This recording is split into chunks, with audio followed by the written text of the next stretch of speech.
ഇതിൻ്റെ അകത്ത് ഈ റിങ്ങിൻ്റെ താഴെ ഒരു തുണി ഇടാവുള്ളൂ. ഇവിടെ ഒരു ക്ലീനിങ്ങിൻ്റെ സാധനമുണ്ട്. ഇത് ഊരി ഓരോ പ്രാവശ്യം നമ്മൾ തുണി ഇട്ട് കഴിയുമ്പോൾ എടുത്തു കഴിയുമ്പോൾ ക്ലീൻ ചെയ്യണം. അതിനുശേഷം ഇതിങ്ങനെ തിരിച്ച് വെക്കുക, തിരിച്ചിങ്ങനെ പിടിപ്പിക്കുക. ഒരെണ്ണം മാത്രമേ ഉള്ളൂ. അതിനുശേഷം ഇതിൻ്റെ അകത്ത് ലിക്വിഡ് ഒഴിക്കുക. ഇപ്പോൾ സോപ്പ് പൊടിക്ക് വരെയുള്ള ലിക്വിഡുകൾ ഇറങ്ങിയിട്ടുണ്ട്, അത് മേടിച്ച് ഉപയോഗിക്കുക. ലിക്വിഡ് ഒഴിക്കുക, ജസ്റ്റ് ഡോറ് ടച്ച് ചെയ്ത് താഴോട്ട് വിട്ടാൽ മതി, അത് ഓട്ടോമാറ്റിക്കലി തന്നെ വന്ന് അടഞ്ഞോളും. അതിന് ശേഷം ടാപ്പ് എപ്പോഴും ഓണായിട്ടിരിക്കുക. മെഷീൻ്റെ പവർ ഓൺ ചെയ്യുക. മെഷീൻ്റെ പവർ ഓൺ ചെയ്യുമ്പോൾ മിക്സഡ് എന്ന് പറയുന്ന ഓപ്ഷനിലാണ് എടുക്കുന്നത്. ജസ്റ്റ് സ്റ്റാർട്ടോട് കൊടുത്താൽ മതി, ഓട്ടോമാറ്റിക്കലി അത് തന്നെ അലക്കി ഊരി പിടിച്ച് ഉണങ്ങി കിട്ടിയുള്ളൂ. എത്രയാണോ ടൈം വേണ്ടോ അത്രയും ടൈം അത് തന്നെ കാണിച്ചു തന്നോളൂ. ഇതാണ് ഏറ്റവും എളുപ്പമുള്ള സിമ്പിൾ പ്രോഗ്രാം. ഇല്ലെങ്കിൽ പവർ ഓൺ ചെയ്യുക. ഇട്ടിരിക്കുന്ന ഡ്രസ്സ് ഏതാണോ അതിനനുസരിച്ചുള്ള പ്രോഗ്രാം ഇതിൻ്റെ അത് സെലക്ട് ചെയ്യുക. അതിൽ മിക്സഡാണ് നമ്മൾ ഓണാക്കുമ്പോൾ തന്നെ കാണിക്കുന്നത്. പിന്നെ പ്രോഗ്രാം കോട്ടൺ എന്ന് പറയുമ്പോൾ മെഷീൻ്റെ അത് ഫുൾ ലോഡ് കോട്ടൺ ആണ് ഇട്ടേക്കുന്നതെങ്കിൽ കോട്ടൺ എന്ന പ്രോഗ്രാം സെലക്ട് ചെയ്യുക. അതിന് ശേഷം സ്റ്റാർട്ട് മാത്രം കൊടുത്താൽ മതി. പിന്നെ എക്സ്പ്രസ് എന്ന് പറഞ്ഞാൽ 1-2 ഡ്രസ്സുകൾ ജസ്റ്റ് വേർപ്പണുള്ളത് പെട്ടെന്ന് വാഷ് ചെയ്തെടുക്കണം. അങ്ങനെയുള്ള ഡ്രസ്സുകളാണ് ഇട്ടേക്കുന്നതെങ്കിൽ എക്സ്പ്രസ് കൊടുക്കുക, ജസ്റ്റ് സ്റ്റാർട്ട് കൊടുത്താൽ മതി.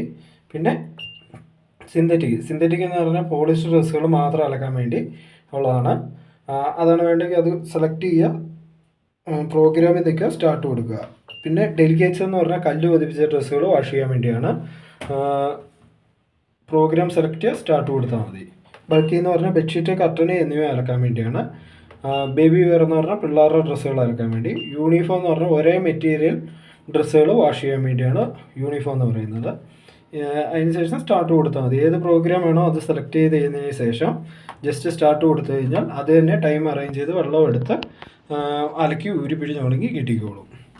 പിന്നെ അല്ലെങ്കിൽ ഇതിപ്പം ഈ കാണിച്ചിരിക്കുന്നതിൽ മിക്സഡ് എന്ന് പറയുമ്പോൾ മിക്സഡിലേക്ക് വരും.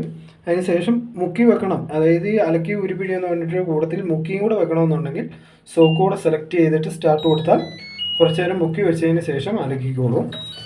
പിന്നെ ഇത് വാഷ്, റിൻസ്, സ്പിന്ന്, അതായത് ഈ 3 എണ്ണവും സെപ്പറേറ്റ് ആയിട്ട് വെളിയിൽ നിന്ന് ചെയ്തിട്ട് അകത്തിട്ട് വാഷ് ചെയ്യണം മാത്രമുള്ളെങ്കിൽ വാഷ് നിൽക്കിയിട്ട് സ്റ്റാർട്ട് കൊടുത്താൽ മതി. ഊരി പിഴിഞ്ഞാൽ മാത്രം മതി എന്നുണ്ടെങ്കിൽ റിൻസ് നിൽക്കുക, സ്റ്റാർട്ട് കൊടുക്കുക. ഉണക്കിയാൽ മാത്രം മതി, വെളിയിൽ വെച്ച് അലക്കി ഊരി പിഴിഞ്ഞ് ഉണക്കിയാൽ മാത്രം മതി എന്നുണ്ടെങ്കിൽ റിൻസ് സ്പിന്നെ നിൽക്കുക, സ്റ്റാർട്ട് കൊടുക്കുക. ഡിലേ എന്ന് പറഞ്ഞാൽ കുറച്ച് ടൈം കഴിഞ്ഞ് ഓണാക്കിയാൽ മതി എന്നൊക്കെ കാണിക്കാൻ വേണ്ടിയാണ് ഡിലേ എന്ന് പറയുന്നത്. പിന്നെ വാട്ടർ, വെള്ളത്തിൻ്റെ അളവ് വേണമെങ്കിൽ നമുക്ക് ഓരോ പ്രോഗ്രാമിലും നമുക്ക് തന്നെ സെലക്ട് ചെയ്ത് കൊടുക്കാം. സെലക്ട് ചെയ്തില്ലെങ്കിലും ഓട്ടോമാറ്റിക്കലി മെഷീൻ തന്നെ സെലക്ട് ചെയ്തോളും. അതിന് ശേഷം സ്റ്റാർട്ട് കൊടുത്താൽ മെഷീൻ റണ്ണിങ് കണ്ടീഷൻ ആയിക്കോളും.